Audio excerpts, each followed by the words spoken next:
What is up, guys? In today's video, I'm going to be going over which shotgun I think is best and which one I would recommend using in the new Fortnite Star Wars Galactic battle season. As always, if you guys do enjoy this video, find it helpful, informative, or interesting, remember to give it a like, subscribe if you like to see more, and comment down below which of these shotguns or scatter blasters is your preferred one. So this season, we have two new Star Wars shotguns, or scattered blasters as they're called, but they function just like how shotguns have throughout all of Fortnite history. We have the ACP scatter blaster, or the pump shotgun. This is the one that has like a handle on the side of it. And then we have the BARM ST12 scatter blaster, and this is going to be the auto shotgun. And yes, this weapon is fully automatic. You can just hold the trigger down and it will keep firing. And for the rest of the video, probably I will be referring to them as the pump shotgun or the auto shotgun, because that is the role and niche that these weapons fill. And I actually think both of them are quite solid. I've seen a lot of hate for both of these shotguns, but just like statistically and using them in game, I think neither of these are terrible. Like with the pump shotgun, you have really high damage potential with the damage cap ranging from 165 to 185, depending on rarity. And I think this is like pretty comparable to like the regular pump shotgun in Fortnite. But you also have a really solid body shot damage with the purple Star Wars shotgun having a higher body shot damage than the gold Sentinel pump from last season, and the gold Star Wars shotgun having a higher body damage than the mythic Sentinel pump from last season. And typically with shotguns, obviously you're going to want to be going for headshots, but the high body damage makes it a little bit more forgiving and a little bit more consistent than what like some other shotguns that we've seen. Like the Havoc pump, for example, part of what made that gun so busted was not only its high headshot damage, but that it had a ridiculous body shot damage for a pump, and that made it much more consistent. Because the shotguns in Fortnite, the way the damage is dealt is you shoot a spread of pellets, and then you get damage based on how many pellets hit, and whether or not the pellet hits the head or not, you get headshot damage for that pellet. So you could hit 4 pellets, 1 to the head, 3 to the body. The damage numbers in game are going to show like you got a headshot, but a majority of your damage was actually body shot damage, right? And that's why having a high base body damage can go a long way in making a shotgun feel more consistent and more forgiving in situations where you don't have the greatest aim.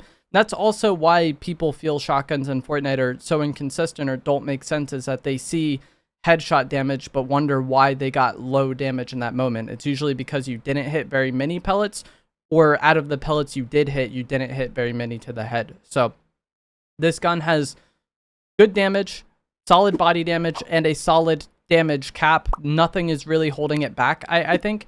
And it also has a pretty solid fire rate for a pump shotgun at 0.8 shots per second.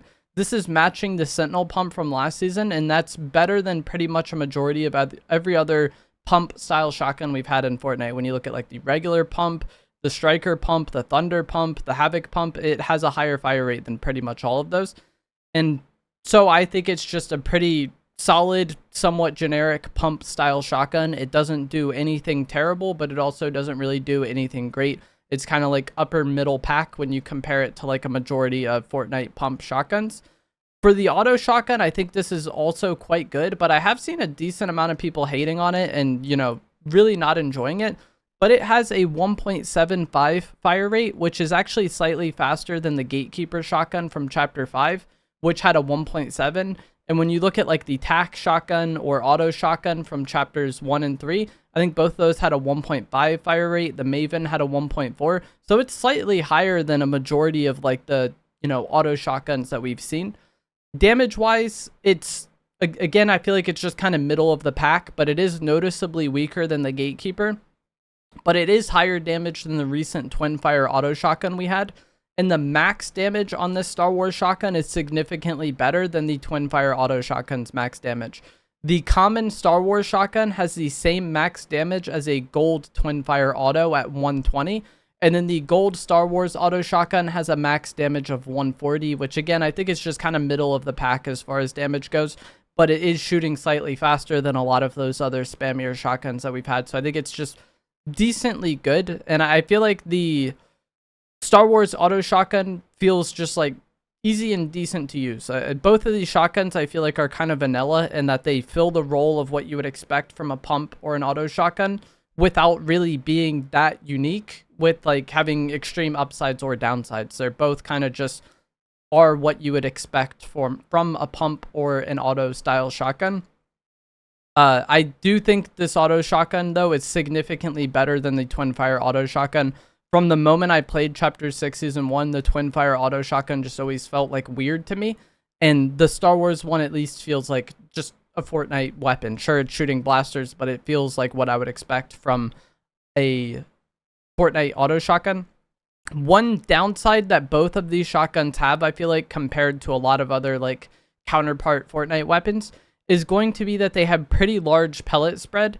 That is going to be how large the reticle is on your screen. And as I touched on earlier, you get damage with these weapons based on how many pellets you hit and where those pellets hit. So the larger the spread, the more likely it is going to be that you miss pellets, but also the more likely it is going to be that you don't hit a lot of them to the head. If you have a really tight pellet spread and good aim, all of your pellets are going to go into the opponent's head. But if you have a really large reticle, you could have the greatest aim in the world, but still a majority of your crosshairs just not occupied by the opponent.